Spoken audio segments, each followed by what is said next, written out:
Hi guys, this is a redirect to my reaction to Demon Slayer Kimetsu no Yaiba, and this is just a trial reaction to the first 3 episodes. I really enjoyed these episodes. It seems like a really cool concept and a cool anime. So if you didn't know already, I'm currently doing trial reactions on Patreon, early access, early 1 month access on Patreon. By the time I upload this on YouTube, I would have already reacted to Durarara and Steins Gate on Patreon. The trial reactions to Durarara and Steins Gate for September's trial reactions, and October's trial reactions will be to JoJo's Bizarre Adventure and Noragami. So I know that a lot of people are particularly hyped around JoJo's Bizarre Adventure, so you can, if you want to see a trial reaction to JoJo's Bizarre Adventure, you can become a patron in October. I've already uploaded Steins Gate and Durarara by the time I upload this on YouTube. Anyway, regarding these episodes, very nice anime. So firstly, we saw Tanjiro. He basically left his family. He seems to have quite a few siblings, as well as his mother. Apparently their father passed away before the events of this anime, and he left so that he could sell charcoal to the neighborhood in this really secluded snow area, and then he came back after a whole night. He stayed over in his grandfather's house whilst he was coming back, but it was already nighttime, so he stayed over at his grandfather's house. But then once he came back to his actual house, there was a whole bloodbath. It was very tragic, it was very dreadful. Like literally everyone, his mom, his siblings, they all got brutally killed once he came home. So they basically got attacked brutally during the night. And he wasn't there. If he was there, then he wouldn't have been able to do anything, considering that back then, like, he didn't have like any skills to like protect them anyway. But there was this one sibling who did technically survive. She survived this, so she was on the brink of death, but she wasn't actually dead. So she was carried on his back, and he managed to keep her alive. She was just heavily wounded, but the thing is, she got turned into a demon because she was exposed to demon blood.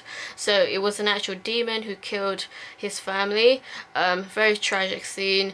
So he had to leave with her. She turned into a demon. She almost killed him when she was in a demonic form.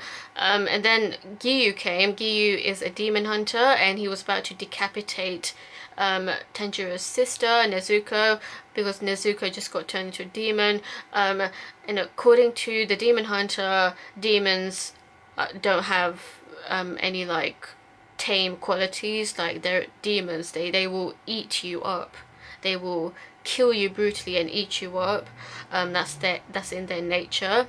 They're like animals, and they're very, very powerful, and they regenerate, their limbs regenerate, etc. But we observed that later on. So Gyo was trying to tell him that, and Gyo was also like giving he was being very harsh towards Tanjiro, in terms of like, he's so weak, he wasn't even able to protect his sister, he wasn't even able to protect his family. But then the sister Nezuko, even though she was a demon, she was actually protecting Tanjiro from Giyu. So there was a side to her that actually was still humane. She was quite tame for a demon, and Giyu noticed that. Giyu commented that his family must have like some sort of different genes or something that allows them to tame themselves or something, because she seems like a very tame type of demon compared to the other demon that we saw. So later on, Tanjiro came across, whilst he was like, so basically Giyu said that he wants Tanjiro to get trained by, man, what was that guy's name? I forgot what his name was. Udanoraki or something like that. Basically the goblin mask dude. So I'm just gonna refer to him as that because I forgot what his name was. Tanjiro was trying to search for this guy, and whilst he was on his way to get to this guy, unfortunately he came across a man-eating demon, and this man-eating demon was extremely powerful. He was very, very fast, and Tanjiro at this point barely had any skills whatsoever to protect himself and Nezuko. But thanks to Nezuko, before the man-eating demon was able to kill Tanjiro, to be fair, Tanjiro did like slash his neck, but that wasn't enough to actually decapitate him. So Nezuko came in to actually kick the demon's head off, so she was able to decapitate him. But his body was actually still moving, and he then started regenerating limbs from his head, not from his body, but from his head. That was absolutely crazy to see. Like, I was just like, what the fuck? They can regenerate? They can heal and regenerate? Okay, that is just a game over. That is total game over. Unless you're OP as fuck. I don't know how the hell you can defeat that thing if it's regenerating. But thankfully, like, Nezuko was pretty strong, but she wasn't as strong as the demon. She still did pretty well, but then, like, Tanjiro had this ultimatum. So the Goblin Mask guy told him, like, if you have the resolve, you need to kill him with your sword, and you need to kill him brutally. So Tanjiro, he was about to crush his head, but he had a weak resolve because, you know, he's quite innocent. He doesn't want to, like, kill anything, really. He has, like, humane qualities in him. But the decision was made for him when the sunlight rose. When the sun rose, it basically completely burned and destroyed the demon. So basically, if demons are exposed to sunlight, they get burned. They basically get turned into ash. So that's the only way to kill them. And the other way to kill them is if they are decapitated with a special sword. So those are the only two ways to kill a demon. That's what we found out in these episodes. So that was interesting, that sunlight can kill them, or if you use a special sword you can decapitate them, and that will prevent them from regenerating. You haven't seen that part, but we did see the sunlight. Okay, so thing with Nezuko, like, she's quite tame. Like, she didn't even say anything, and the actual other demon, he was talking, so I was a bit confused as to why Nezuko wasn't talking. She was just growling in these episodes and being quiet as well, so I don't know why she can't talk for the time being. And then, like, later on, she went into this comatose state that prevented her from waking up, and she's been like this for more than 6 months, which was really concerning because she's not actually dead, but she's in this comatose state, and like the doctor didn't even know what was going on. So Tanjiro is a bit confused. Meanwhile, he is getting trained by the Goblin Mask guy, and oh my god, the actual training sessions are just so, like, intensive. Like, they're really life-threatening type of sessions. So firstly, he had to learn how to use the sword, and as well as dodging all the traps in the forest, and these traps are like lethal. Like, there were spikes on the ground, and like knife throwing, bamboo sticks going up, and like all sorts of traps are in the forest, and he needed to dodge every single one of those traps laid out. So yeah, he's been training to do that for like a lot of months, as well as training with the sword, improving his sword abilities, as well as expanding his lung capacity by exposing himself to water. He's been trained to do these breathing techniques to improve his lung capacity. So I thought that was really interesting, and as well as his keen sense of smell being useful against, like, being able to sense where the traps are. So it's really cool to see him utilize all these skills.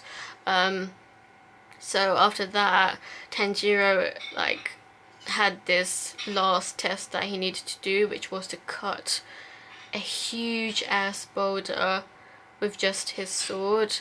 And I was like, oh my days, are you kidding me? That huge ass boulder has to be sliced up just so they can go into the final selection. So basically, the Demon Slayers are like this whole organization, and you have to go through these tests to finally be in the final selection, and then finally become a Slayer if you do pass the final selection. We haven't seen the final selection in these episodes. We just saw the preliminary kind of tests. I guess I should use the term preliminary, considering that these are the first few tests before like the main test with the final exam, final selection.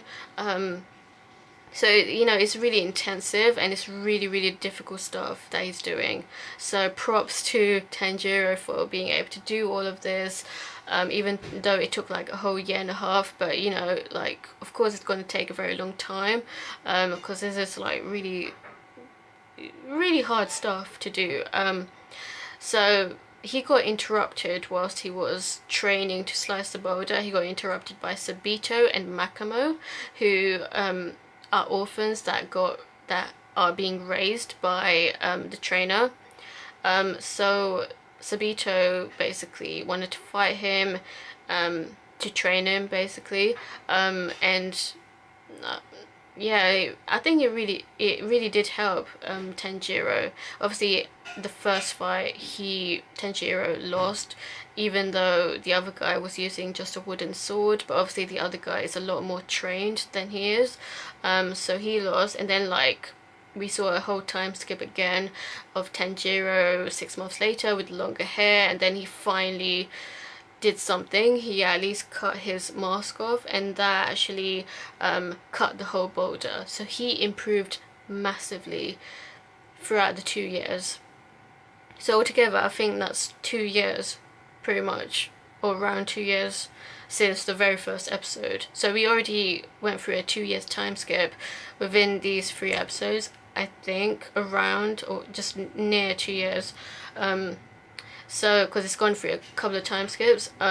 So yeah, he's really improved. So I guess he's gonna, because he's now sliced the boulder, so I'm sure that he'll finally get into the final selection exam, and hopefully he becomes a full-fledged Demon Slayer. So it's a really cool anime. I really like the concept. I usually don't go for gory animes, but I do like that he has some humorous moments in it as well. And I do like the whole training thing. Yeah, it seems pretty cool. So what do you think of this anime? Let me know, and stay tuned for more.